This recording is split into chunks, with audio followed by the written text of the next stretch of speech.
मेरे YouTube channel बाल मुकुंद हरि में आप सबकी स्वागत है।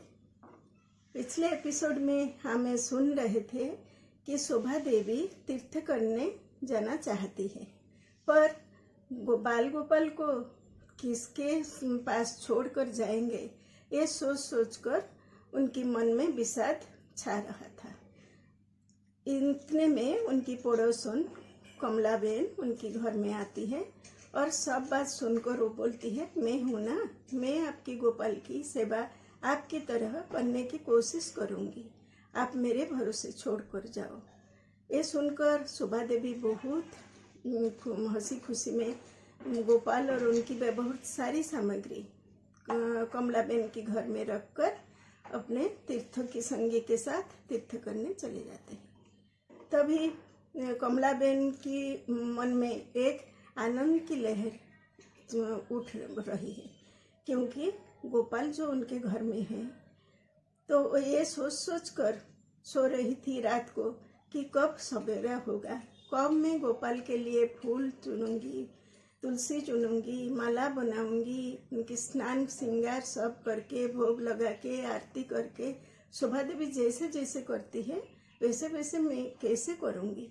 ये सब सोच सोच कर कब उनकी आंख लग गई वो जान नहीं पाई, और सवेरे सवेरे उठकर वो स्नान ध्यान करके फिर फूल तुलसी चुन के ले आई और प्रभु के लिए ठंडा गर्म पानी मिलाकर उनमें चंदन अगरू डालकर स्नान की जुगाड़ करने लगी। तभी गोपाल को अपनी गोदी में लेकर बहुत लाड प्यार करके उनकी वस्त्र खोलते हुए जब देखा कि ये क्या है, एक पैर आगे है एक पैर पीछे है, ऐसे कैसे हो गया, शायद कल जल्दी जल्दी में कहीं आघात लग गई है, कहीं प्रभु की पैर में आघात लगने के कारण एक पैर पीछे चला गया है। वो भी बहुत कोशिश करने लगी कि कैसे वो पैर आगे आ जाए, दोनों पैर एक साथ रहे, पर वो हो नहीं पाई। तो अभी उन्होंने सोचा ये क्या हो गया, अब जब शोभा देवी तीर्थ से लौट कर आएगी तो मुझे क्या बोलेगी, तुम 2 हफ्ते के लिए मेरे गोपाल को ध्यान नहीं रख सके, मेरे गोपाल को ऐसे आघात पहुंचाकर ऐसे पैर में दर्द कर हो गया, तो अब मैं क्या करूँगी। ये सोच सोच कर उनकी हाल बुरा हो गया। तभी वो सोचे कि हमारे घर में एक दर्द निवारक तेल है, मैं वो तेल लगाकर प्रभु की मालिश करूँगी और शायद वो ठीक हो जाए शोभा देवी आने से पहले। ये सोचकर प्रभु की स्नान श्रृंगार करके वो भोग लगाकर उसके बाद वो तेल लाकर दर्द निवारक आयुर्वेदिक तेल जो था उनके घर में वो लाकर प्रभु को मालिश किया। अच्छे से मालिश करके प्रभु के पास ये निवेदन किया कि प्रभु आप तो भगवान हैं, आप सब जानते हैं, शोभा देवी आकर मुझे क्या समझेगी, वो आने से पहले आप अपने दूसरे पैर को ठीक करके पहले पैर के पास ले आएंगे, ये मुझे विश्वास है। ये बोलकर वो मालिश करने लगी। इसके बाद कमलाबेन दिन में 3 बार प्रभु की सेवा करती थी, सुबह, दोपहर और रात को।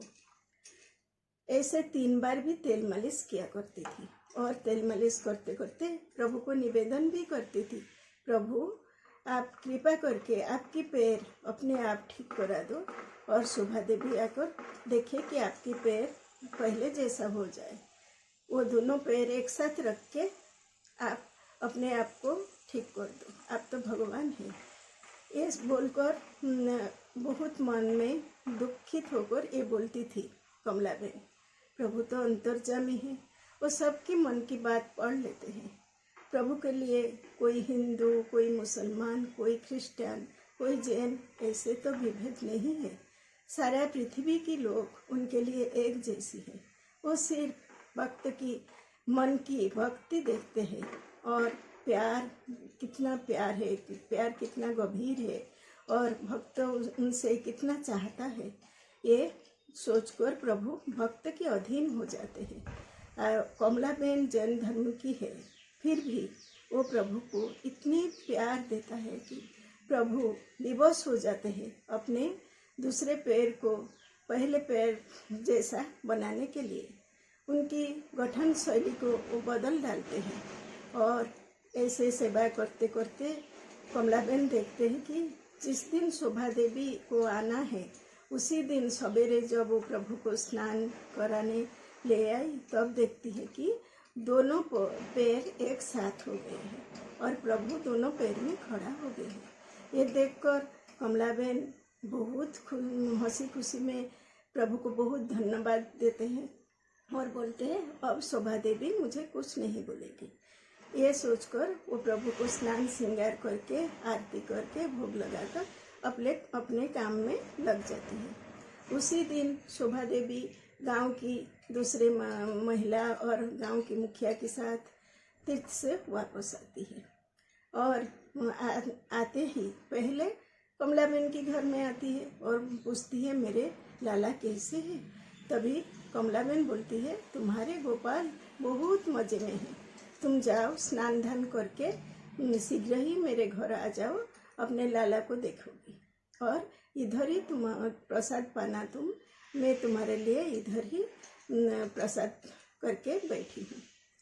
ये सुनकर शोभा देवी अपने घर में जाती है और शीघ्रता से स्नान ध्यान करके फिर कुछ चीज़ वो कमलाबेन के लिए खरीदी थी तीर्थ से वो लेकर कमलाबेन के घर आ जाती है। अब कमलाबेन खुशी खुशी लाला को लाकर उनकी गोद में देती है और बोलती है देखो तुम्हारे गोपाल कैसा है। तब शोभा देवी गोपाल को अपने सीने में लगाकर बहुत प्यार करती है, मेरे लाला बोलकर बहुत प्यार करती है। ऐसे प्यार करते करते उसे कुछ अलग सा लगने लगा है।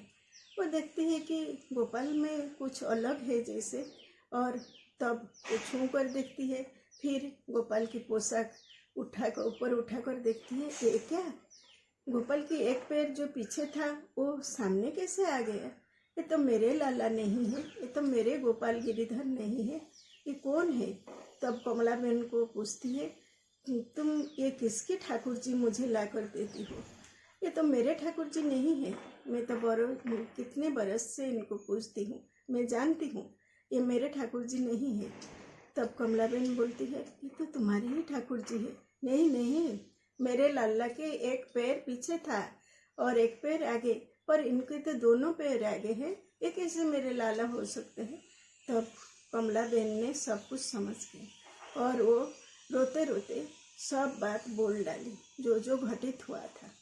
ये सुनकर शोभा देवी आश्चर्यचकित हो गई और कमला देवी को बोले तुम 2 हफ्ते में इतने भक्ति तुम्हारे अंदर जागृत करके मेरे लाला को बदल दिया, मेरे लाला की गठन शैली को तुम कैसे बदल डाली, तुम्हारी भक्ति में इतनी शक्ति है।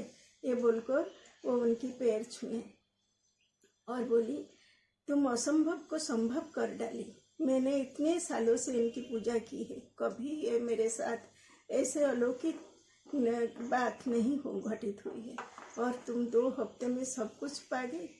ये सुनकर दोनों सहेली अपने आप लाला को सीने में लगाकर रोते रहे। और ये बात सच है जी, आज भी हमारे देश में केरल के एक मंदिर में इस मूर्ति विराजमान है। यह है भक्ति की शक्ति। भक्ति में भक्त सरल भक्ति के होते हुए प्रभु को भी अपने प्रेम जाल में आबद्ध कर लेता है और भक्ति में प्रभु भक्त के अधीन होकर भक्त जो बोलता है वो ही करते हैं। कितने सरल है हमारे नंद गोपाल।